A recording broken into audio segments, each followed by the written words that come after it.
Good morning to all. நம்ம இன்றைக்கி பார்க்க வேண்டிய topics leakages of multiplier. What is mean leakages? Leakage means normally லீக்கேஜ்னா கசிவு அப்படின்னு சொல்லுவோம் இல்லையா? ஃபைன். அப்போ leakages of multiplier. The multiplier assume that those who earn income are likely to spend a proportion of their additional income on consumption. But in practice, the people tend to spend their additional income on other items. Such expenses are known as leakages or leakage. அதாவது the assumption of the multiplier assumes எது இருக்குன்னு சொன்னால் that those who earn income are like to spend a portion of their additional income on consumption. அதாவது அதிகரித்த வருமானத்தின் ஒரு பகுதி நுகர்விற்காக செலவிடப்படுகின்றது. That is assumption of the multiplier. But in practice, அது நடைமுறையில் the people tend to spend their additional income on other items. மக்கள் அதிகரித்த வருமானத்தை வேறு ஒரு பொருட்களின் மீதும் செலவு செய்வார்கள். The such expenses are known as leakages. இதுதான் அந்த செலவுகளை கசிவுகள் எனப்படும். What are the other expenses? Means number 1, payment towards past debt. அதாவது பழைய கடன்களை திரும்ப செலுத்துதல். If a portion of the additional income is used for repayment of old loan, அதாவது பழைய கடன்களை திரும்ப செலுத்துவதற்காக அதிகரித்த வருமானம் பயன்படுமானால்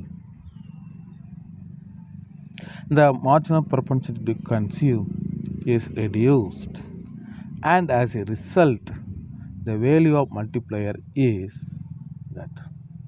அப்போ அந்த மார்ஜினல் ப்ரொபென்சிட்டி டு கன்சியூம் குறைந்து அதன் காரணமாக பெருக்கின் மதிப்பு தடைப்படும். This number 1. Number 2, purchase of existing wealth, அதாவது செல்வத்தை வாங்குதல். The purchase income is used in purchase of existing wealth such as land, buildings and shares. Money is circulated among people and never enters into the consumption streams.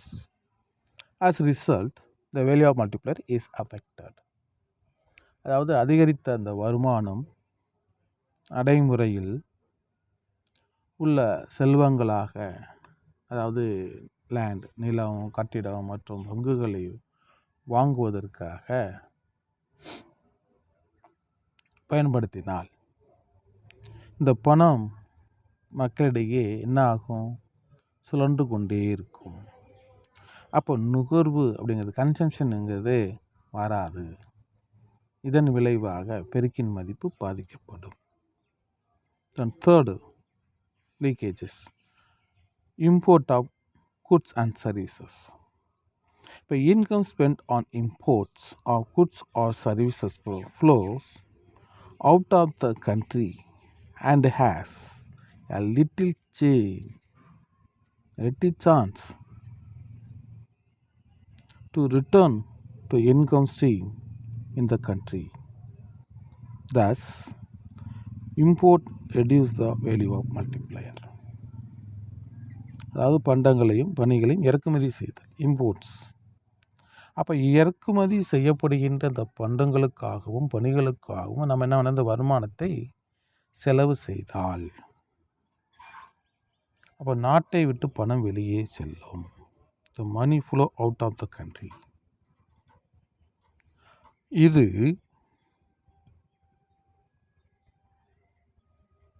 நாட்டின் குறிப்பிட்ட அளவு வருவாய் ஓட்டத்தில் இந்த flow என்ன ஆகுது அப்படின்னு சொன்னால் திரும்பி வரும் வாய்ப்பு மிக குறைவு. A little chance to return to income stream in the country. அப்போ thus imports reduce the value of multiplier. அப்போ இந்த இறக்குமதி பெருக்கின் மதிப்பை குறைக்கும் அப்படின்னு சொல்கிறான். Okay fine. அப்போ நெக்ஸ்ட்டு என்ன அப்படின்னு சொன்னால் நான் அவைலபிலிட்டி ஆஃப் கன்சியூமர் குட்ஸ், அதாவது நுகர்வு பொருட்களின் கிடைக்காமை. நான் availability of consumer goods. The multiplier theory assumes instantaneous supply of consumer goods following demand, but there is often a time lag during this gap. So the inflation is likely to rise, but demand is greater than supply. This is reduce the consumption expenditure, thereby multiplier value.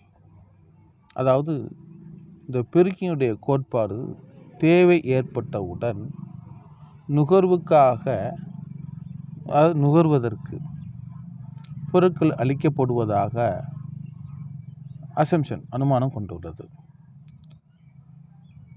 In some time சில நேரங்களில் கால இடைவெளி ஏற்படும். இந்த இடைவெளியில் தேவைக்கேற்ப அளிப்பு இருக்காது. ஸோ த இன்ஃப்ளேஷன் பணவீக்கம் ஏற்படும். இது நுகர்வு செலவையும் பெருக்கின் மதிப்பையும் குறைக்கும். Then last leakages of multiplier என்னன்னு பண்ணால் full employment situation. Under the conditions of full employment, resources are almost fully employed, so additional investment will lead to inflation only rather than the generation of additional real income.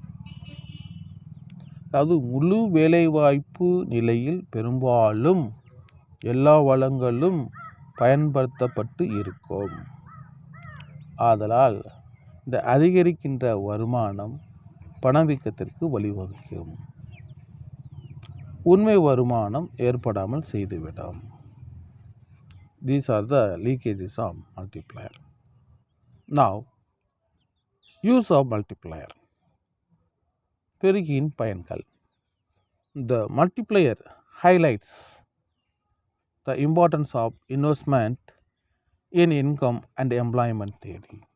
அதாவது வருமானம் மற்றும் வேலைவாய்ப்பு கோட்பாட்டில் முதலீட்டின் முக்கியத்துவத்தை பெருக்கி சுட்டு காட்டுகிறது.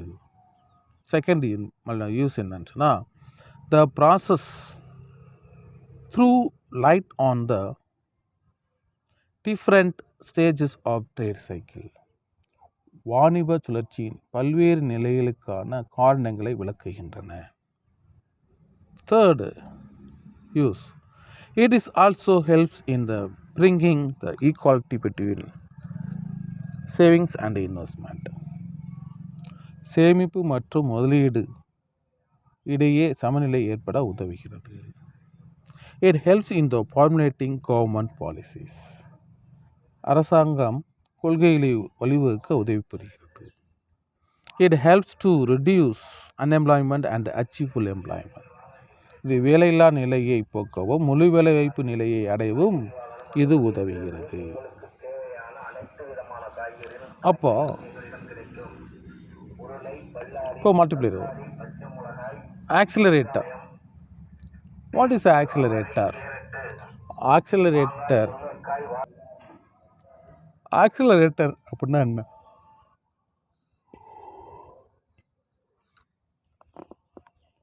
இப்போ ஆக்சிலேட்டர் பிரின்சிபல் அப்படின்னு ஒன்று இருக்கும்.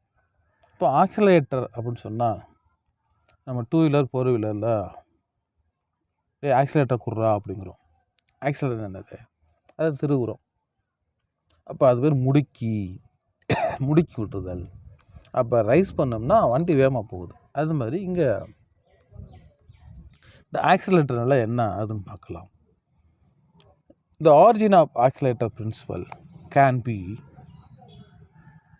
traced back in the return of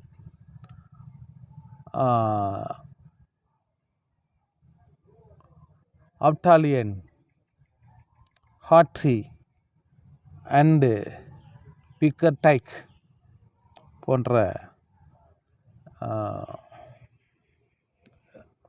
போன்றவர் இவங்க அதை தான் இது பண்ணியிருக்கிறாங்க. இந்த கருத்துக்களை ஆராய்ந்து அவங்களுடைய கருத்துக்களின் அடிப்படையில் பெறப்பட்டது தான் அந்த accelerator. However, the systematic development of the simple accelerator model was made by J.M. Keynes. இருந்தாலும் இந்த ஆக்சிலரேட்டர் பிரின்சிபலை செம்மைப்படுத்தி மேம்படுத்தி சிம்பிளாக எளிமையான முடுக்கி மாதிரியாக இந்த 1917 ஜேஎம் கீன்ஸ் அது கொடுத்தார். It was further developed by, மேலும் இதனை வணிக சூழலுடன் தொடர்புபடுத்தி மேம்படுத்தியவர் யாருன்னு சொன்னால் further developed by Hicks and Samuelson Harrod. இவங்க தான் இதை என்னன்னா is relation to the business cycle, அதோடு இதை தொடர்புபடுத்தினாங்க. Okay, what is the meaning of the accelerator? A given increases in the demand for the consumption goods in the economy generally leads to an accelerated demand for machineries. The accelerator is the numerical value of the relation between an increases in consumption and the resulting increases in investment. அதாவது is given increases in the demand for consumption goods in economy generally leads to an accelerated demand for machineries. பொருளாதாரத்தில் நுகர்வு பொருட்களின் தேவை அதிகரிக்கின்ற போது பொதுவாக இயந்திரங்களின் தேவையை முடுக்கிவிட்டு அதிகரிக்க வழி செய்யும். அப்போது இந்த ஆக்சிலரேட்டர் அப்படின்னா என்னன்னு சொன்னால், முடுக்கி என்பது அதிகரித்த நுகர்வு மற்றும் அதன் விளைவினால் ஏற்படும் அதிகரிக்கும் முதலீட்டுக்கான தொடர்பை குறிக்கும் எண் மதிப்பு ஆகும். அப்போ accelerator is equal to, that is beta is equal to changing I by changing C, அதாவது changing investment by changing consumption. அப்போ the accelerator express the ratio of the net change in the investment to change in the consumption. அதாவது இந்த முடுக்கியானது முதலீட்டு மாற்றத்திற்கும் நுகர்வின் மாற்றத்திற்கும் உள்ள விகிதத்தை வெளிப்படுத்துகின்றது.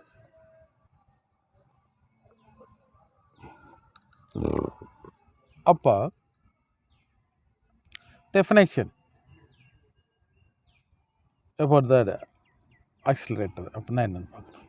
வரைவிலக்கணம் என்ன கொடுக்குறாங்கன்னா, the accelerator coefficient in the ratio between induced investment and an initial change in the consumption. அதாவது இன்டியூஸ்டு தூண்டப்பட்ட முதலீட்டிற்கும் தொடக்கத்தில் நுகர்வு செலவில் ஏற்படும் மாற்றத்திற்கும் இடையே உள்ள விகிதம். எப்படி சார் இதை சொல்லணும்னா, you can assume the expenditure of ஒரு 100 crore ஆர் 50 crores அப்படின்னு வச்சுக்கிட்டோம்னா ஆன் கன்சம்ஷன் goods, அதாவது நுகர்வு பொருட்களின் தொழில்கள் செலவு செய்ய 50 கோடி தேவைப்படுகிறது. இதுக்கு 50 கோடி ரூபா நுகர்வு பொருட்களை தொழில்களில் செலவு செய்யும் போது it's investment of if the industries lead to an investment of 100 crore, தொழிலுக்கு 100 கோடி தேவைப்படுகிறது. எதுக்கு? இன்வெஸ்ட்மெண்ட் குட்ஸ் இண்டஸ்ட்ரீஸ், தொழில்துறைக்கு அது 100 கோடி தேவை. நம்ம நுகர்வு பொருட்களுடைய தொழில 50 கோடி தேவைப்பட்டுச்சுன்னா இண்டஸ்ட்ரிக்கு 100 கோடி தேவைப்படுது. அதாவது இன்வெஸ்ட்மெண்ட் குட்ஸ், முதலீட்டு பொருட்களுக்கு, வேற ஒன்றும் கிடையாது. இண்டஸ்ட்ரின்னா வேறு மேனுஃபேக்சரிங். ஸோ இதை நம்ம எப்படி சொல்லலாம்னா we can say that the accelerator is true. எப்படின்னா ஆக்சிலேட்டர் இப்போ நம்ம முதலீடு தொழிலுக்கு 50 கோடி தேவைப்படுதா, அதனால் இன்வெஸ்ட்மெண்ட்டுக்கு எவ்வளோ தேவைப்படுது, தொழிலுக்கு 100 கோடி. அப்போ the accelerator is equal to 100/50, that is equal to 2. Okay, fine. We can see that the assumption of the accelerator, எதன் அடிப்படையில் இது இயங்குது, எடுகோள்கள் என்ன அப்படின்ட்டா, absence of excess capacity in consumer goods industries, நுகர்வு பொருட்கள் தொழில்துறையில் எச்ச தன்மை இல்லை, எக்ஸஸாக இருக்காது. கான்ஸ்டன்ட் கேபிட்டல் அவுட்புட் ரேஷியோ, நிலையான மூலதனம் வெளியீடு வீதங்கள் இருக்கும். அடுத்து increase in demand is assumed to be a permanent, தேவையின் அதிகரிக்கும் தன்மை நிலையாக இருக்கும் என்று அனுமானித்தல். அப்போ supply of funds and other input is quite elastic. Supply of funds, நிதி அளிப்பு, அண்டு மற்ற உள்ளீடுகள், அதர் இன்புட், இது நிகழ்ச்சியுடையதாக இருக்கும், குவைட் எலாஸ்டிக்காக இருக்கும். The capital goods are perfectly divisible in any required size. Divisible, பிரிக்கக்கூடியது, பகுக்கக்கூடியது. அப்போ மூலதன பொருட்கள் தேவைப்படும் அளவுக்கு பகுக்க முடியும். எவ்வளோ how much is required, அதுக்கு தகுந்த மாதிரி இதை பகுக்க முடியும் அப்படின்னு சொல்கிறாங்க. The operations of accelerator principle. Let us consider a simple example of operation of the accelerator may be illustrated as follows. ஒரு சிறிய எளிமையான எடுத்துக்காட்டு மூலமாக இதை சொல்லலாம். எப்படின்னு சொன்னால்,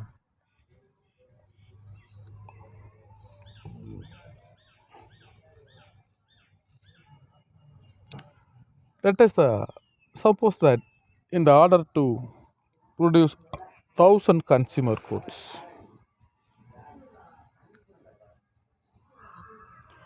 100 machines are required.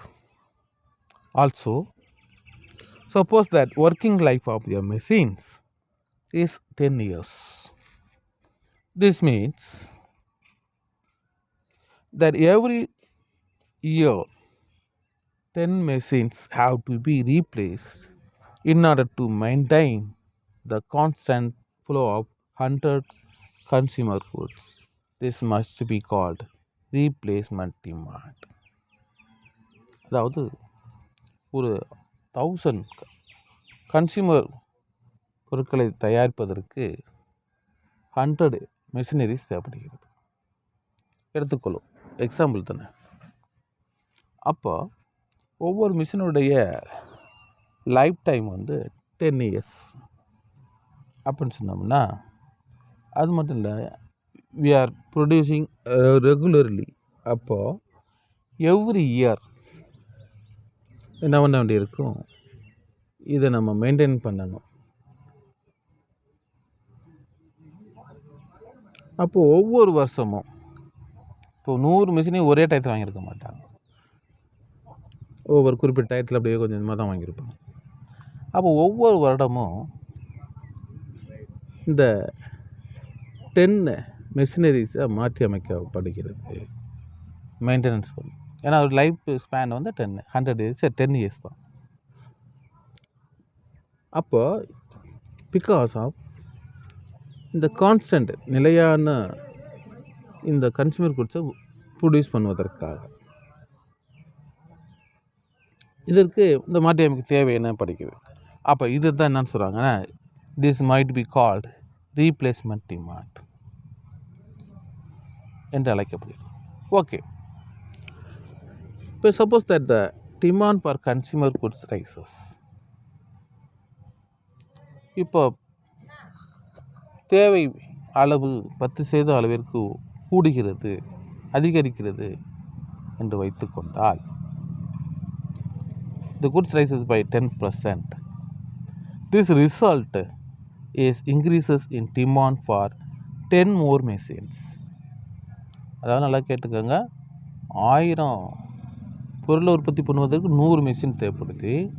இப்போ 10% டிமாண்ட் இன்க்ரீஸ் ஆகிருக்கனால அப்போ என்ன பண்ணப்படுகிறது, டிமாண்ட் 10%னா 100 பொருள் தானே, இன்னும் 100 பொருள் தேவைப்படுகிறது. அப்போது இன்னும் எத்தனை மிஷின் எக்ஸ்ட்ரா தேவைப்படுது, இன்னும் 10 மிஷின் எக்ஸ்ட்ரா தேவைப்படுகிறது. அப்போது this result increases in demand for 10 more machines, so that the total demand for the machine. அப்போ எவ்ரி இயர் டோட்டல் டிமாண்ட் எவ்வளோன்னா 20 மிஷின் தேவைப்படும். 10 மிஷினை ரீப்ளேஸ் பண்ணுறது, அடுத்து இன்க்ரீஸ் ஆன டிமாண்டை ஸ்பேஸ் பண்ணுறதுக்கு another 10 மிஷின்ஸ். அப்போது இந்த replacement and 10 for meeting increase demand. It may be noted here that 10% increases in demand for consumer goods causes 100% increases in the demand for machines. We can conclude even mild change in the demand for consumer goods will lead to wide change in the investment. அதாவது சிறிய நுகர்வில் ஏற்படும் மாற்றம் பெரிய முதலீட்டிற்கு தேவைப்படும் அதிகரிப்பை ஏற்படுத்துகிறது, மாற்றத்திற்கு வழிவகுக்கிறது. இதுதான் ஆக்சிலரேட்டர் அப்படின்னு சொல்கிறோம். அதை தான் இந்த டயக்ராம் சொல்லுது. ஓகேங்களா, ஃபைன்.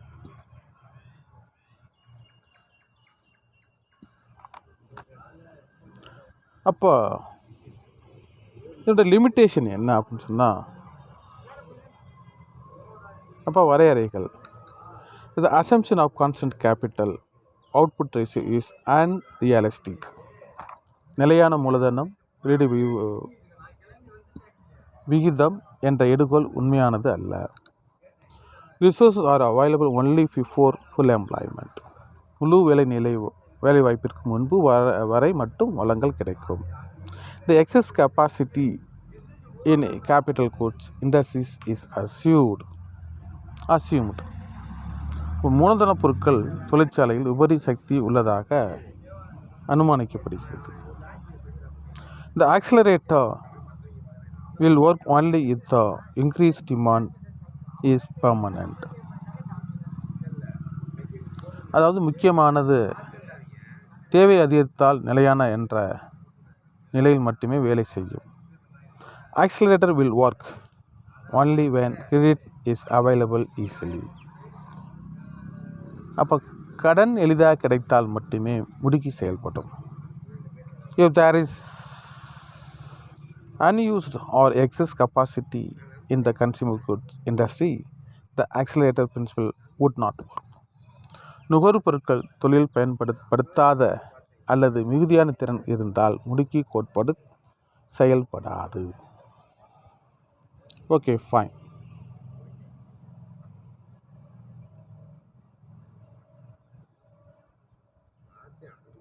That's all. இந்த சாப்டர் நம்மளுக்கு முடிஞ்சது. அதில் சூப்பர் மல்டிப்ளேயர்னு ஒன்று இருக்குது, அதோடு நம்மளுக்கு முடிஞ்சிடும். சூப்பர் மல்டிப்ளேயர் எப்படின்னா, இந்த மல்டிப்ளேயரும் ஆக்சிலேட்டரும் ரெண்டும் இணைந்து செயல்படுவது. எப்படி செயல்படுது அப்படின்னு பார்க்கலாம். ஓகேங்களா?